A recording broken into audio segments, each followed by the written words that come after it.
안녕하세요. 제 사연을 듣고 계시는 청취자 여러분께 반가운 인사를 올립니다. 저는 아직 30밖에 되지 않은 요가 센터에서 요가 강사를 하고 있는 여자랍니다. 고작 나이 30에 어떤 일을 겪었길래 이곳을 찾아와 사연을 쓰고 있는지 무척이나 궁금하실 것 같습니다. 제가 겪은 이야기를 지금부터 하나하나 풀어보도록 하겠습니다. 저의 언니 같은 마음으로 혹은 엄마 같은 마음으로 같이 화를 내주시고 욕을 해주시면서 끝까지 들어주시면 감사하겠습니다. 저는 대학생 시절에 처음으로 요가에 푹 빠지면서 영상과 몸을 돌보는 휴식 시간에 대해 깊게 생각을 하게 되었습니다. 대학도 사실 겨우겨우 들어가기도 했고 그저 그런 성적에 맞춰서 진학을 했기 때문에 제가 가고 싶었던 전공을 선택할 수도 없었거든요. 무료한 대학 생활을 하며 학사 경고를 맞기도 했고 동기들이랑 잘 어울리지도 못하고 휴학을 반복했었습니다. 관심이 없는 학과이다 보니 강의 내용도 따라가기 어렵고 저만 자꾸 겉돌게 되니까 자연스럽게 아웃사이더, 소위 말하는 아싸가 되더라고요. 그래도 예쁜 얼굴에 몸매는 열심히 운동으로 가꾸고 있었던 터라 남자 학우들에게 인기는 있었지만 그거 아시죠? 남자인 친구들이 늘어날수록 여자인 친구들에게는 배척을 당하고 미움을 산다는 것을요. 결국 동기들 사이에서 꼬리가 9개 달린 여우라는 소문이 나기 시작했고 대다수의 여학우들이 저랑 어울려 다니기 싫어한다는 걸 알게 된 남자 학우들도 슬슬 저를 피하기 시작했습니다. 저는 사실 뜬 소문이었던 터라 너무나도 억울했지만 사실 학교 자체에는 그다지 미련이 없었기 때문에 그런가 보다 하고 신경 안 쓰려고 노력했죠. 그때마다 저를 달래준 건 친구도 술도 유흥도 아닌 바로 요가였습니다. 학교에 다니는 동안에는 그냥 취미처럼 즐기다가 교양 수업으로 학점을 겨우겨우 맞춰 대학을 졸업한 이후에는 제대로 배우기 시작했습니다. 몸도 가벼워지고 자연스럽게 몸매의 라인도 살고 다이어트는 당연하고요. 요가는 제 인생이나 다름없는 운동으로 자리를 잡게 되었습니다. 요가가 되게 정적인 운동 같다고 생각하실 텐데요. 사실 종류가 진짜 다양한 운동이거든요. 하타, 아시탄가, 빈야사 같이 요즘 유행하는 플라잉 요가까지 저는 모든 요가를 안 해본 게 없을 정도로 빠삭하게 외웠습니다. 아시탄가는 한 번 하면 땀으로 온몸이 흠뻑 젖을 정도로 격정적인 운동이기도 하고요. 제가 말로 100번 설명해봐야 한 번 운동해 보시는 게 좋을 테니 동네에 요가 센터가 있다면 꼭 한번 해보셔요. 아무튼 저는 즐겁게 요가를 했고 강사님의 추천으로 강사 자격증도 취득을 했고 본격적으로 강사로서 일을 시작하게 되었습니다. 처음에는 센터 강사로 일하기엔 경력이 너무 부족해서 헬스장에 취직을 하게 되었어요. 헬스장에 보면 사이드 프로그램으로 필라테스도 하고 요가도 하고 많은 것들이 있잖아요. 그 강사로 취직을 하게 된 거죠. 시간당 얼마 하는 식의 페이를 받으면서 일을 했는데 제가 또 인물이 좀 괜찮다고 했잖아요. 어리지, 몸매도 죽이지, 이쁘지. 헬스장에 온 회원들이며 트레이너들이며 모두들 저랑 밥 한번 먹어보려고 줄을 섰었죠. 제 나이가 고작 26살이었으니까 그런 관심이 너무 즐겁고 재미있을 때 아니겠습니까?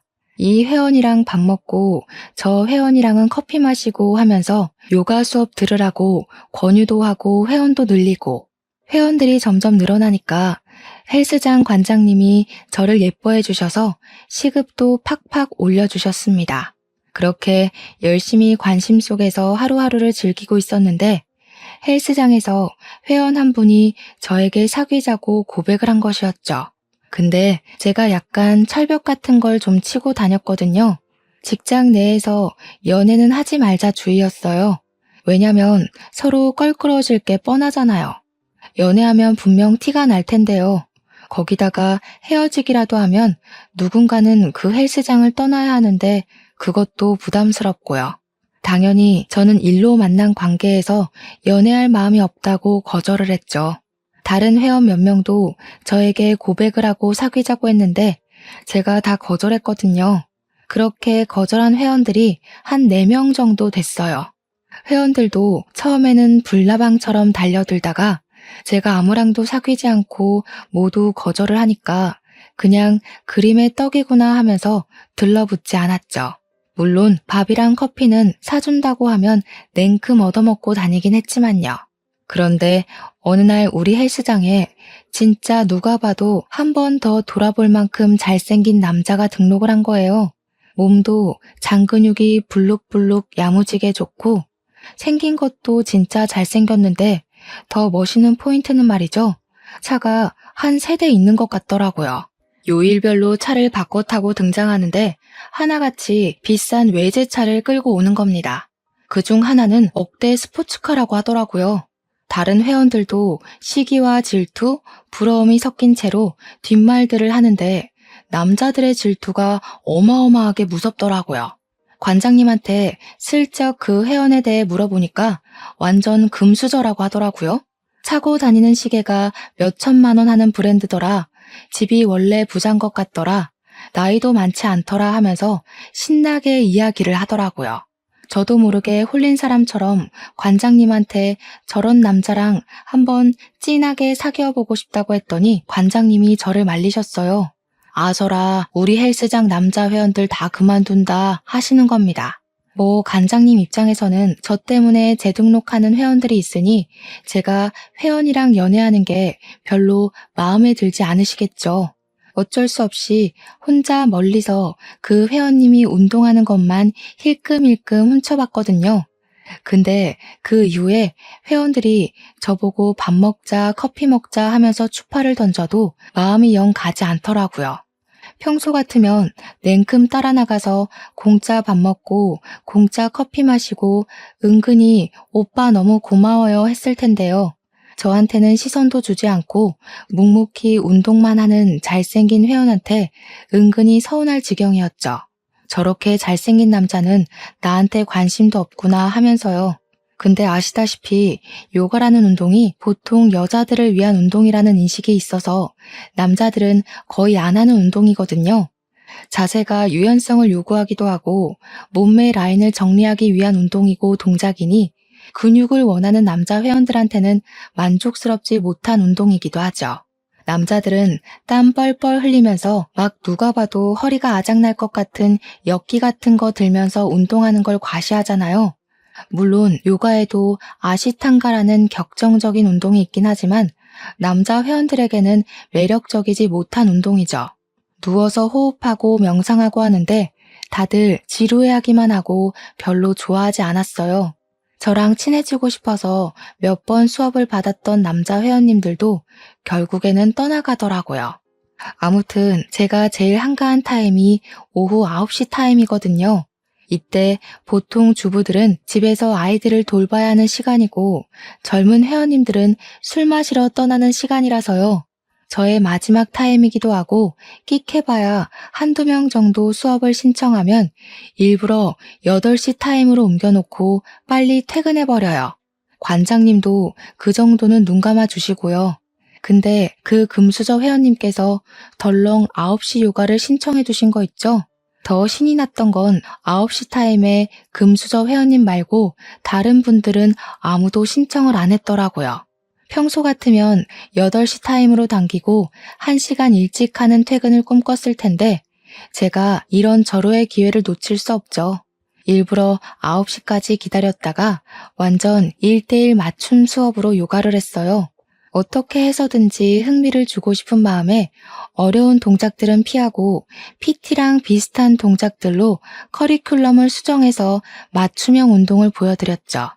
1시간이 너무 순식간에 사라지고 수업이 끝났는데 저한테 요가가 이렇게 격정적인 운동인지 몰랐다고 생각보다 너무 재밌다고 해주셨어요. 처음으로 금수저 회원님과 말을 섞게 된 것이었는데 정말 목소리도 완전 중저음으로 좋더라고요. 와, 이 남자 진짜 인기 많겠다. 나 같은 건 넘볼 놈이 아니었구나 싶어서 한편으로는 슬프기도 했고요. 별다른 말 없이 안녕히 가세요 하고 퇴근할 준비를 하려고 하는데 회원님께서 저에게 다시 말을 걸어오셨습니다. 혹시 이 수업 시간에 사람이 없나요? 하시길래 양심에 좀 찔리긴 했지만 그렇다고 대답을 했죠. 그러니까 오늘 수업을 받아보고 요가에 흥미가 생겼다면서 혹시 1대1 수업도 가능하냐고 물어보시더라고요. 제가 1대1 개인 레슨을 하긴 하는데 아무래도 단체 수업은 헬스장 프로그램에 포함된 가격이라 좀 저렴하고 1대1은 비싸거든요.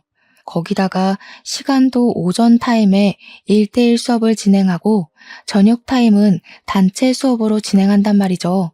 저녁 타임에 해야 오는 회원님들도 많아서 수업 분위기도 훨씬 흥분되거든요. 1대1 수업을 원하시면 시간대는 언제가 좋으시냐고 물어보니까 저녁 9시 타임이 딱인 것 같다고 하시더라고요. 아무래도 단체 수업이 있는 시간대라 관장님이랑 상의하고 수업 조정을 해야 한다고 말씀을 드렸더니 자기가 직접 관장님께 말씀을 드리겠대요. 그래서 알겠다고 조심히 가시라고 하고는 콩닥콩닥거리는 가슴을 진정시키고 저도 집으로 돌아갔습니다. 다음 날 관장님이 저한테 슬그머니 오시더니 그 회원 어떻게 꼬셨냐고 물어보시더라고요. 그래서 제가 새침하게 꼬시긴 뭘 꼬시냐고 아무 짓도 안 했다고 하니까 막 호탕하게 웃으시더라고요. 알고 보니 개인 레슨비를 웃돈으로 주고서라도 하고 싶으니까 9시 단체 수업을 없애고 자기 1대1 하게 해달라고 했다는 겁니다.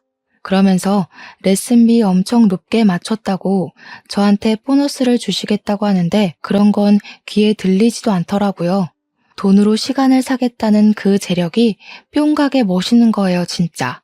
관장님이 제가 멍한 표정으로 이야기를 듣고 있으니까 넌지시 연애를 하고 싶으면 다른 회원들 모르게 하라고 하시더라고요. 아무래도 회원들 재등록에 영향을 끼치긴 하니까 알겠다고, 근데 그럴 기미는 사실 안 보인다고 대답했죠. 그 다음 날부터 진짜로 밤 9시에 금수저 회원님과 1대1 수업을 시작하게 되었습니다. 보통의 개인 레슨은 일주일에 2번 혹은 3번 정도 하는데 주 5일 내내 하고 싶다고 말씀을 하시더라고요. 처음 그 이야기를 했을 때 나한테 관심이 있나? 했는데 저를 그렇게 붙잡아 둔 것 치고는 정말 수업 내내 잡소리 하나 없이 요가만 했다는 게 함정이었습니다. 아시탄가 하다가 지루할 것 같아서 하타도 하고 빈야사도 하고 했더니 이렇게 다양한 요가가 있는지 몰랐다며 즐거워하시더라고요. 요가를 하면서 은근히 터치도 이루어지고 요가복이라는 게 솔직히 몸매가 확실히 드러나는 옷이잖아요. 근데 꿈쩍을 안 하더라고요. 약간 못 꼬신 남자가 없었던 인생에 처음으로 벽이 느껴져서 자존심이 상하기도 했습니다. 그렇게 한 3주일쯤 지났나? 제가 회원님에게 질문을 하게 되었죠. 회원님, 이번 달 수업은 일주일 남았는데 다음 달에도 재등록하실 건가요? 하니까 네 하시더라고요. 그래서 제가 농담이랍시고 혹시 요가 강사 하려고 하시는 거냐고 매일같이 이렇게 열심히 하시는 분은 이 헬스장 다니면서 처음 본다고 했죠. 그러니까 저한테 요가 강사가 꿈은 아닌데 재미가 있어서 하는 거라고 하시더라고요. 그래서 네, 알겠습니다. 다음 달에도 연장하시는 걸로 알게요. 하고 1대1 요가를 쭉 이어나갔죠. 그렇게 강습한 지 3개월이 꽉 찼어요. 그동안 관장님은 덕분에 레슨비로 돈 많이 벌게 되었다고 인센티브까지 팍팍 주셨습니다. 3개월을 내리 매일매일 요가 수업을 하다 보니까 이제 동작도 뭐 더 나아갈 게 없더라고요. 곧잘 따라하시기도 하고 수업이라는 게 좀 돌려막기식으로 진행되다 보니까 제가 양심에 찔리는 수준까지 갔어요. 저야 돈 벌면 좋긴 한데 저한테 관심이 하나도 없고 수업만 열심히 듣는 열성 회원을 등쳐먹는 듯한 기분이 들어서요. 3개월 수업이 종료되는 날 말을 했죠. 이제 동작 다 알고 계시니까 혼자 하셔도 충분하실 것 같다고요. 제가 뭐 더 교정해 드릴 부분도 없는 것 같고 동작 맞춤 요가 음악이 필요하시면 따로 보내드리겠다고 나름 친절을 베풀었습니다. 그러니 금수저 회원님께서 저를 빤히 보시면서 그러더라고요. 저 동작 한 달 만에 다 외웠는데요. 라고요.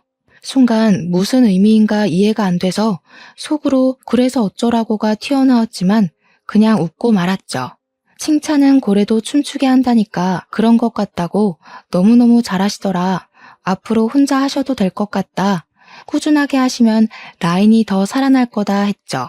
그러니까 그분이 저한테 제가 불편하세요? 하고 물어보시는 겁니다. 불편할 리가 있나요? 이 잘생긴 얼굴을 오래오래 보고 싶은 마음이라고 말하고 싶었지만 꼭 참았죠. 솔직하게 이야기하는 게 좋겠다 싶어서 불편한 건 아니지만 제가 양심에 좀 찔린다고 이야기를 했어요. 다 아시는 동작들이고 저 없어도 충분히 가능하실 텐데 그 비싼 돈 주고 저는 고작 옆에서 같이 운동해드리는 거밖에 못하지 않냐고요. 그러니까 회원님이 피식 웃으면서 자기는 저랑 같이 운동을 하고 싶어서 강사님의 시간을 돈 주고 산 거라고 하더라고요. 헐, 순간 이게 뭐야? 그린라이트인가? 싶어서 눈만 껌뻑껌뻑 하고 있으니까 가지런한 치아를 보이면서 싹 웃는데 진짜 어른들이 왜 남자 얼굴 뜯어먹고 사는 거라고 잘생긴 남자를 만나라고 침 튀기면서 이야기를 하는지 알겠더라고요. 세상에 잘생긴 남자를 보면 머리 끝까지 차오른 화도 쑥 가라앉는다는 말이 실감이 났어요. 그러더니 멍하니 있는 저한테 다음 달부터는 같이 운동 못하는 걸로 알겠다고 하더라고요. 순간 내 입이 방정이었구나 아쉽다 하고 있었죠. 괜히 혼자 하라는 소리를 해가지고 이 사달을 만드는구나 하면서 우물쭈물하는데 갑자기 제 손을 딱 잡더라고요. 이제는 일로 만나는 사이 말고 사적으로 보는 사이 하자고요. 순간 제 심장이 저 지하 주차장까지 내려갔다가 다시 올라온 듯한 기분을 느꼈습니다. 저도 모르게 너무 좋아서 푼수처럼 고개를 막 끄덕였어요. 아, 그때 좀 새침하게 굴었어야 했는데 말이죠. 아무튼 그날 뒷정리를 하고 씻고 나왔는데 저를 기다리고 있더라고요. 같이 나가자고요. 어차피 금수저 회원님이 마지막 회원이었고 헬스장에도 사람이 드문드문 있어서 같이 나왔습니다. 집까지 데려다 주겠다고 하길래 이대로 헤어지기는 아쉬워서 혹시 배는 안 고프냐고 물어보니까 자기는 몸을 만드는 중이라 저녁 6시 이후에는 금식하는 중이라고 하더라고요. 아쉬워서 아, 네 하고 대답을 하고 집 주소를 불렀더니 저한테 밥은 안 먹어도 커피는 마신다면서 커피를 마시러 가자고 하더라고요. 완전 밀당의 고수가 아니겠습니까? 냉큼 좋다고 고개를 끄덕였죠. 카페에 도착해서 저는 달달한 케이크를 먹고 회원님은 커피를 마시는데 저한테 그런 단 거 먹고도 살이 안 찌는 거냐고 물어보시더라고요. 운동을 오래 해서 그런지 기초 대사량이 높아서 괜찮은 것 같다고, 그리고 여자는 적당히 볼륨감도 있어야 하지 않겠냐고 너스레를 떨었습니다. 그날 카페에 앉아서 2시간 넘게 대화를 나눴어요. 나이도 저보다 4살 연상이라는 것을 알았고 증권회사에서 억대 연봉을 받으며 일을 하는 증권회사원이라는 것도 알게 되었죠. 집까지 그 비싼 차로 데려다주고 조심히 가라고 인사를 하는데 저한테 입을 맞추더라고요. 제가 놀래서 헉 소리를 내니까 앞으로 우리 이제 사귀는 거다 하면서 가더라고요. 그렇게 남자친구가 생겼습니다. 당연히 헬스장에서는 비밀로 하기로 하고 사귀기 시작했지만 그게 쉽게 숨겨질 리가 없지 않겠습니까? 관장님이 먼저 눈치를 채고는 절대 다른 회원들에게는 비밀로 해달라고 신신당부를 하시길래 약속까지 걸었습니다. 근데 글쎄 남자친구랑 저랑 한 3개월을 경찰과 도둑마냥 숨어서 만나고 있다가 제가 퇴근하는 시간에 맞춰 헬스장 밑에서 저를 기다리고 있었던 어느 날이었어요. 제가 보이자마자 주위에 아무도 없는 걸 확인한 뒤 뽀뽀를 하고 차에 올라타서 집으로 향했단 말이죠. 분명 두리번거리며 확인했을 때 아무도 없었는데 그 장면을 목격한 회원님이 있었던 거예요. 하필이면 저에게 선물 공제도 하고 밥도 사주고 3번이나 고백했다가 차인 회원님이었던 거예요. 다음날 관장님을 찾아가서 제가 자기를 가지고 논 게 틀림없다면서 헬스장에 있는 회원님들에게 다 들리게 큰 소리로 난리를 쳤습니다. 거기다가 저한테 차인 인간들한테도 다 소문내가지고 그 사람들끼리 똘똘 뭉쳐서 관장님을 찾아간 거죠. 회원 관리를 이딴 식으로 해도 되는 거냐고, 불려우 같은 게 헬스장 물 다 흐리고 있다면서 당장 자르라고 했대요. 아니, 제가 누구를 만나든 말든 자기들이 무슨 상관인지 그땐 진짜 너무 억울하고 화가 나더라고요. 제가 뭐 마음에 들지 않아도 받아먹었으면 한 번은 만나야 되는 법이라도 있나요? 관장님이 저한테 일주일 정도 휴가라고 생각하고 쉬다 오라고, 그때까지 정리될 인간들은 다 떠날 거라고 하더라고요. 너무너무 죄송했기에 그럴까 싶긴 했지만 솔직히 제가 왜 피해야 하는지 모르겠더라고요. 무서울 것도 없고 쭉정이 같은 놈들 때문에 제가 피하면 소문만 더 더럽게 날 것 같았고요. 피할 이유 없다고 그냥 출근하겠다고 하고 나갔는데 제가 요가실에 들어서자마자 저한테 차였던 인간들이 줄줄이 소시지처럼 들어오더라고요. 저한테 꽃뱀이냐고 막 삿대질하면서 이야기를 하는데 기가 막혀서 제가 무슨 소리들 하시는 거냐고 뾰족하게 대꾸했죠. 그러니까 자기들이랑 밥 먹고 커피 마시고 살랑살랑 굴더니 연애는 돈 많고 잘생긴 놈이랑 하는 거 아니냐고. 관장님이 정리될 때까지 성격 죽이고 참으라고 했는데 저런 소리를 듣고 어떻게 참겠습니까? 바로 그냥 질러버렸죠. 그러면 회원님들이 잘생기고 돈이라도 많던가요?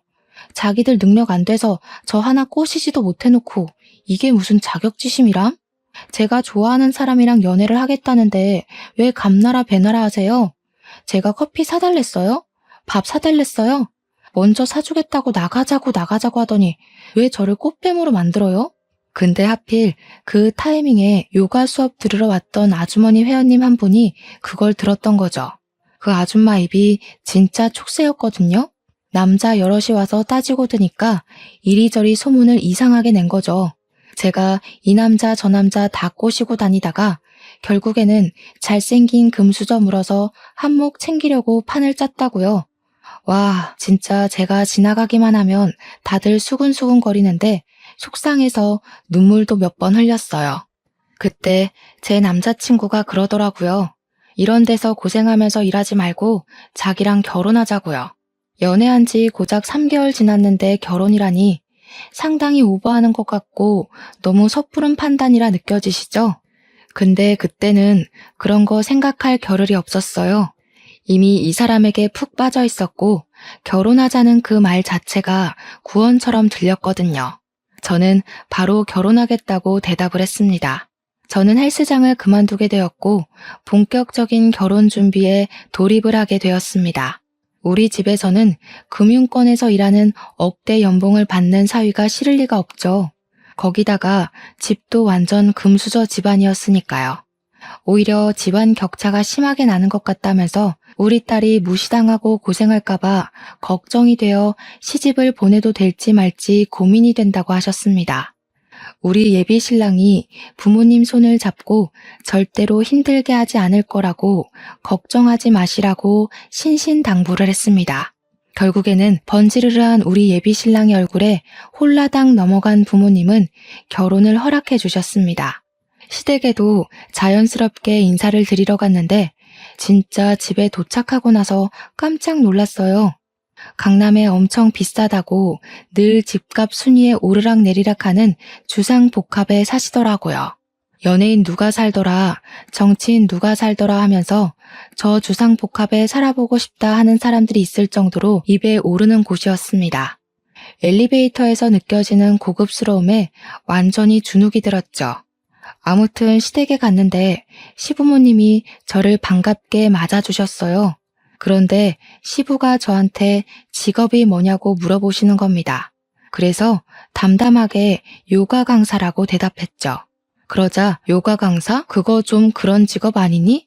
하면서 저를 아래 위로 쭉 훑어보셨어요. 제가 빈정이 상해서 그런 직업이 뭔데요? 하고 다시 물었더니 시모가 나서서 말려주셨어요. 기분 나빴으면 미안하다.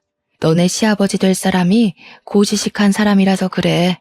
나도 요가하는 거 엄청 좋아하는데 우리 며느리가 틈틈이 좀 가르쳐주고 하면 좋겠구나. 나이를 먹어서 그런지 요가 같은 거 하면 스트레칭도 되고 좋더라고. 시모가 살갑게 웃으면서 이야기를 해주시니까 저는 신이 나서 좋다고 대답했죠. 시부는 저를 약간 뜨뜨미지근하게 대하시면서 몇 살이라고? 하고 또 한 번 질문을 하셨어요. 제가 27살이라고 대답을 하니까 고개를 끄덕이시더라고요. 아직 20대 후반이면 뭐 한두 살 더 어렸으면 좋았겠지만 말이야. 애 낳기는 나쁘지 않은 나이로구나. 너는 이 집에서 아무것도 할 일 없다. 그냥 아들만 줄줄이 낳으면 된다 이 말이야. 우리 집이 손이 아주 귀한 집이거든. 내가 3대 독자고 우리 아들이 4대 독자다 이 말이야. 네가 아들을 하나 낳아주면 차를 바꿔줄 거고, 둘을 낳으면 강남에 집을 떡하니 사줄 거고, 셋을 낳아오면 내 건물을 하나 증여해주마. 저는 그 말에 입을 떡 벌렸습니다. 아들만 낳아오면 된다는 말을 귀에 딱지가 앉을 정도로 들었어요. 그리고 결혼식도 정말 연예인 부럽지 않게 성대하게 올렸습니다. 집안의 4대 독자가 결혼을 한다는데 다른 집안에 얕보이면 안 된다고 하시면서 드레스도 해외에서 공수해온 드레스로 맞춰주셨고요. 식대가 1인당 18만 원이나 하는 누구나 알 법한 호텔에서 결혼식을 올렸습니다. 신혼집은 남편이 혼자 살고 있었던 집에 몸만 쏙 들어갔습니다. 저희 집에서 혼수를 바꿔주시겠다고 했는데 남편이 싹 거절했어요. 신제품으로 바꾼 지 얼마 안 됐다고, 집안 살림 다 바꾸면 돈 낭비하는 거라고, 나중에 노후 자금 쓰시라고 하더라고요. 하나하나 배려해주는 남편의 말에 우리 가족들 모두 감동을 받았죠. 저는 결혼을 한 이후에 요가 강사 자리를 포기하지 않았고 재빨리 헬스장에서 일했던 경력을 토대로 요가 센터를 돌면서 면접을 보았습니다. 어쨌든 사회에서 예쁜 얼굴은 모든 일에 플러스 되는 요인이기도 하죠. 저는 바로 취직을 할 수 있었고 꽤 큰 센터에서 일을 하게 되어 월급도 매우 괜찮은 수준으로 협의를 보게 되었습니다. 남편에게도 취직을 했다고 자랑을 하니까 갑자기 버럭하더라고요. 아버지 말씀 뭘로 들은 거냐고. 우리 빨리 임신을 해야 하는데 대뜸 취직이 무슨 소리냐고요. 아직 27살밖에 되지 않았으니까 하루빨리 자식들 줄줄이 낳고 나면 몸 회복도 빠를 거고 출산 후에 요가 강사해도 되지 않냐고 하더라고요. 출산하면 여자 몸이 얼마나 망가지는데 하루아침에 요가 강사 일을 할 수 있겠습니까? 거기다가 제 친구들 중에는 시집간 친구들이 하나도 없는데 혼자 애까지 낳으면 제가 얼마나 외롭고 쓸쓸하겠어요. 이왕이면 친구들이랑 같이 육아하면서 정보 공유하고 지내는 게 좋지 않겠어요? 당장 아이를 낳을 마음이 없었던 저는 필사에 변명을 했고 남편은 들어주지 않았습니다. 어차피 다 도움이 있어서 키울 거고 아들만 낳으면 전적으로 시부모님께서 다 케어를 해주실 테니까 아무 걱정하지 말고 임신만 하면 된다고요. 남편은 그렇게 통보를 한 이후에 신혼생활을 즐길 마음이 정말 없는 건지 피임을 하지 않았습니다. 자녀 계획은 부부가 같이 세워야 한다고 생각했지만 제가 남편을 너무나도 사랑했던 터라 그냥 남편 말대로 하자고 생각하고 말았죠. 그렇게 결혼 한 달 만에 몸이 약간 피곤하다는 것을 느꼈고 미열도 느껴지고 어질어질한 기분이 들어서 이상하다 생각했죠.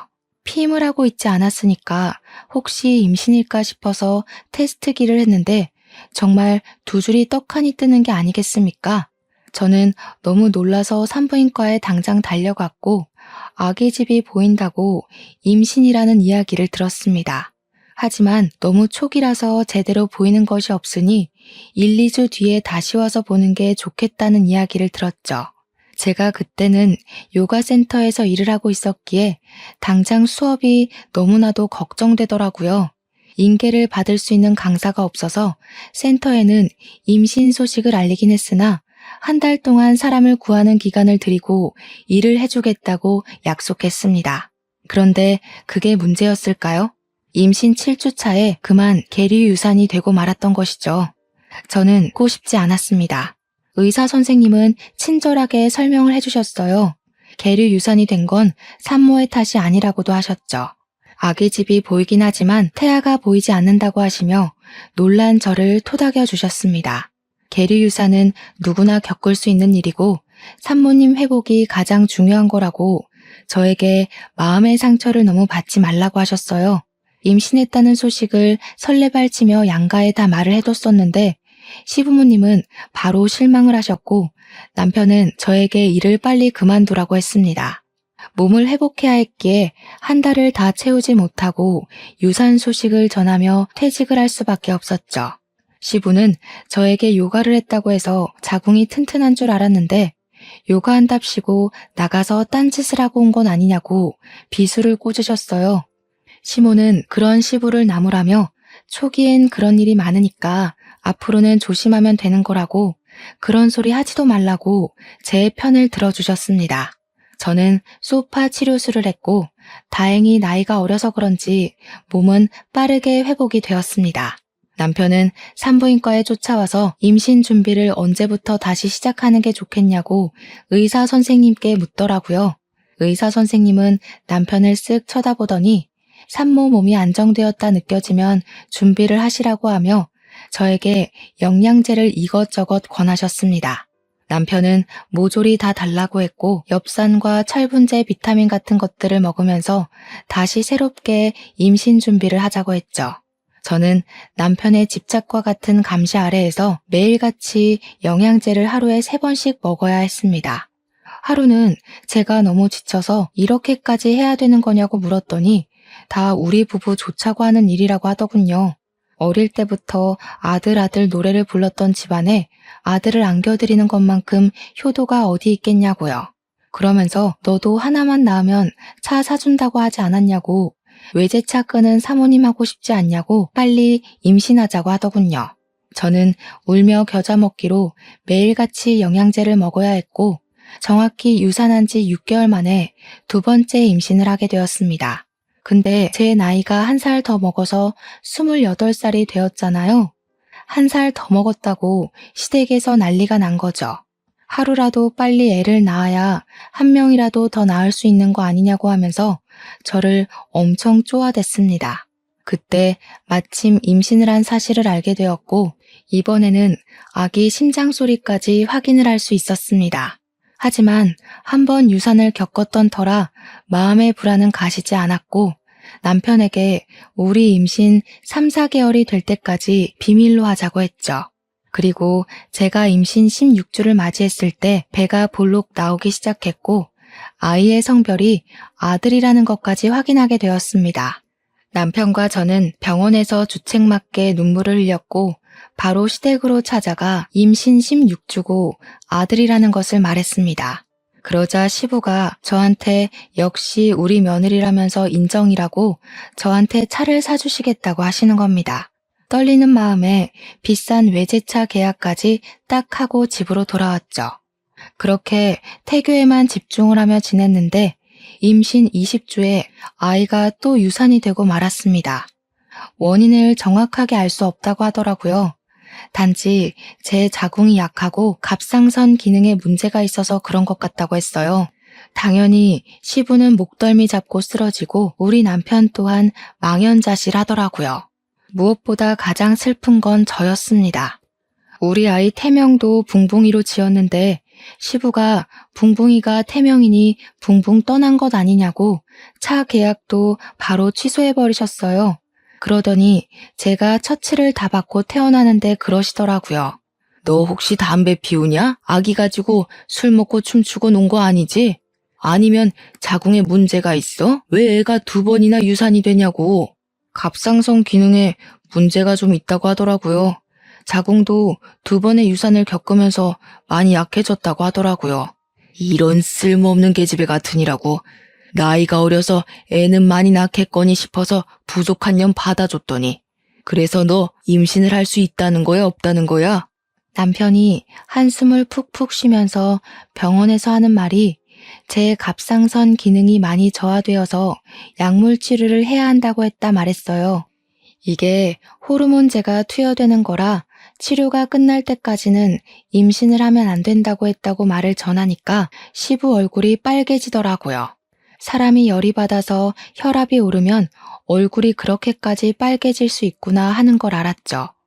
저한테 어쩔 거냐며 소리치시는데 제가 죄인이 된 기분이더라고요. 그러더니 시모가 저를 달래주면서 집에 가서 이야기를 하자고 온 가족을 끌고 시댁으로 향했습니다. 차 안에서도 고개를 들지 못하고 가만히 있었죠. 정말 제가 무슨 줄에 묶여서 끌려가는 기분이었어요. 한참을 다들 말없이 그러고 앉아서 시부의 한숨 소리만 듣고 있었습니다. 저는 그 공기가 너무나 답답해서 딱 미치기 일보 직전이었습니다. 그런데 믿었던 시모의 입에서 상상을 초월하는 말이 터져나왔습니다. 속은 좀 상하겠지만 너네 이혼시킬 마음은 없고 우리 집이 손이 귀한 집이라 아이는 꼭 낳아야 한단다. 네 치료가 얼마나 길게 이어질지도 모르는 거고 약물 치료하다가 애가 들어서면 애가 안녕 못할지도 모르고 그래서 말인데 요즘도 대리모라는 게 있더라. 그게 무슨 말씀이세요? 대리모라뇨? 지금 바깥에서 사생아를 낳아오라는 그런 말씀이신 거예요? 그러니까 시부가 대뜸 시모한테 말 잘했다 하면서 그러더라고요. 바깥에서 나오는 게 어디가 어때서? 우리 때는 다 그랬다. 네 몸이 멀쩡했으면 이럴 일도 없잖아. 다 네 잘못이니까 수긍하고 우리 아들이 나오는 핏줄 받아다가 네 자식처럼 잘 키워. 순간 머리가 멍해지는데 남편이 제 손을 꼭 잡으면서 말을 하더라고요. 부모님의 뜻이 그렇다는데 자식으로서 당연한 도리는 하고 살아야 하지 않겠냐고요. 아이를 원하신 게 하루 이틀이 아니니 우리가 받아들이자고 하는 겁니다. 아니, 그걸 지금 제 손을 꼭 잡고 할 말입니까? 이게 말이나 되는 소리인지 저는 남편의 손을 확 뿌리치고 남편에게 결혼할 때 받았던 1캐럿짜리 다이아 반지를 거실에 탁 내려놨습니다. 이혼하겠습니다. 대리모라뇨? 차라리 재혼을 하라고 하세요. 그러니 시부가 활짝 웃는 게 아니겠습니까? 잘 생각했다. 네가 아주 대찬 성격이구나. 구질구질하게 굴 것 같아서 대리모 이야기를 꺼낸 건데 이혼을 하겠다고 하니까 오히려 잘 됐어. 내가 위자료는 섭섭지 않게 주마. 그러더니 미리 준비라도 하고 있었던 건지 서랍에서 이혼 서류를 꺼내더니 도장 찍으라고 하더라고요. 통장으로 위자료인 셈 치고 5천만 원 보내줄 테니까 걱정하지 말라고 그 정도면 섭섭지 않지 않냐고. 그날 정말 깊은 배신감에 치가 떨리고 정신까지 나가버려서 도장을 바로 찍어주었습니다. 도장 찍자마자 제 앞에서 5천만 원을 제 통장으로 송금해 주더군요. 너무 억울하고 속이 상해서 울면서 친정으로 갔더니 부모님이 걱정하면서 물어보시길래 솔직하게 다 말했습니다. 우리 부모님도 정신 나간 것들 아니냐고 쌍놈의 집안이라고 욕을 하면서 그런 집안을 대이어서 뭐하냐고 소리를 치시더군요. 신혼집에서는 정말 제가 몸만 들어갔던 거라 가지고 나올 짐도 없었습니다. 옷 몇 개 있던 것도 칼같이 친정으로 택배 보내놨더라고요. 저는 정신을 차리고 바로 갑상선 치료에 돌입했고 약물 치료를 하며 구직 활동을 했습니다. 다행히도 꽤 큰 체인을 가지고 있는 요가 센터에 취직을 하게 되었고요. 몸을 돌보면서 운동을 병행하고 있었는데 이혼한 지 3개월쯤 지나서 예전 헬스장 관장님께 연락이 온 겁니다. 너 이혼한 거 진짜야? 어떻게 하셨어요? 어디 말도 안 했는데. 야, 네 전 남편 우리 헬스장 다시 등록했어. 여기 여자 트레이너랑 사귄다고 하더라. 어찌나 뻔뻔한지 여기 회원님들이 그 소문 다 알고 쳐다보는데도 꿋꿋하게 둘이 하루 종일 붙어 있는다니까. 그래서 저는 그냥 관심 없어요 하고 끊었습니다. 어떻게 이혼한 지 3개월 만에 새 여자친구랑 하하호호 할 수 있는지 저는 이렇게나 아픈데 말이죠. 그렇게 시간이 흐르고 흘러 1년쯤 지났을 때였습니다. 저는 갑상선 치료를 무사히 끝마쳤고 건강도 예전처럼 좋아졌습니다. 요가센터에서 자리도 잡았고 전 남편도 완전히 지워버린 채 잘 살고 있었는데 관장님이 갑자기 연락 와서는 그 둘이 결혼을 했다고 하는 겁니다. 저한테 왜 이런 소식을 전해주시냐고 그만하시라고 하니까 관장님이 더 충격적인 이야기를 하셨어요. 아니, 근데 그게 끝이 아니야. 걔네 이혼도 했다? 벌써요? 왜요? 불임이래. 헐, 그 여자가 임신 못하니까 또 이혼시킨 거예요? 무슨 소리야. 네 전 남편이 불임이란다 글쎄. 왜 여자 트레이너랑 사귀면서 둘이 운동 죽어라 했다고 했잖아. 그때 근육을 더 키우면 멋있겠다는 트레이너 말에 스테로이드성 약물을 생각 없이 복용했다고 하더라. 이게 적당히 하면 괜찮은데 과하게 맞은 건지 정자 기능에 문제가 생겨서 불임됐다고 하대? 그러면서 벌 받은 거라고 저한테 꼭 이 사이다 소식을 전해주고 싶었다면서 안부 조금 물어보고 끊으시더라고요. 정말 대박이지 않나요? 4대 독자니 뭐니 하더니 결국 불임으로 끝이 나다뇨. 이게 다 자기 업보지 않겠습니까? 2번 유산했다고 대리모 운운하더니 결국 벌 받은 거죠. 관장님도 나중에 문자로 저한테 속 시원하지 않냐고 어쨌든 행복하게 잘 살라고 하시더라고요. 저는 완벽한 결말에 기분이 날아갈 듯 좋아졌습니다. 이래서 사람 앞길은 모르는 거라고 하죠. 그 이후에 어떻게 알게 된 것인지 제가 일하는 요가센터 앞으로 전 남편이 딱 한 번 찾아왔습니다. 제가 두고 갔던 1캐럿짜리 결혼 반지를 다시 주면서 저에게 다시 합치자고 1년 동안 저를 잊은 적이 단 한 번도 없다고 거짓말을 하더라고요. 제가 관장님의 연락을 받고 모든 걸 알게 된 건 꿈에도 생각 못하는 것 같았습니다. 이제 우리 부모님 아이에 대한 미련 없으셔. 내가 다 설득했으니까 우리 예전처럼 행복하게 살자.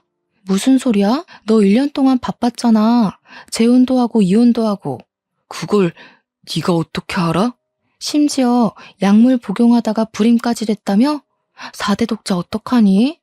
너네 부모님도 아이에 대한 미련이 없으실 수밖에 없지. 아들이 씨 없는 수박인데. 그러니까 억지로 제 손에 반지를 쥐어주면서 다시 잘해보자고 애원을 하길래 밭 밑에 보이는 하수구에 반지를 떨어뜨렸어요. 무려 1캐럿짜리 다이아 반지를요. 제가 하수구에 던지니까 전 남편이 사색이 되어서 그게 얼마짜린데 하는데 웃음이 나더라고요. 얼마짜리긴 이거 10개를 가지고 와도 너랑은 다신 안 만나지 이 고자 새끼야. 그리고 뒤돌아서 걷고 있는데 슬쩍 전 남편을 보니 하수구에 막대기 집어넣고 있더라고요. 그 1캐럿짜리 다이아 반지 꺼낸다고요. 그래 봐야 시궁창 냄새가 사라지겠어요. 전 남편 꼴이랑 딱 어울리더라고요. 빛 좋은 개살구죠. 저는 아주 속 시원하게 마침표 찍고 지금은 열심히 회원님들과 요가하면서 마음 다스리고 건강하게 지내고 있답니다. 여러분들도 빛 좋은 개살구에 속지 마시고 사람 내면을 보면서 만나세요. 참, 그 사람의 집안도 말이에요. 아무튼 제 사연은 여기서 마무리하겠습니다. 다들 감사합니다.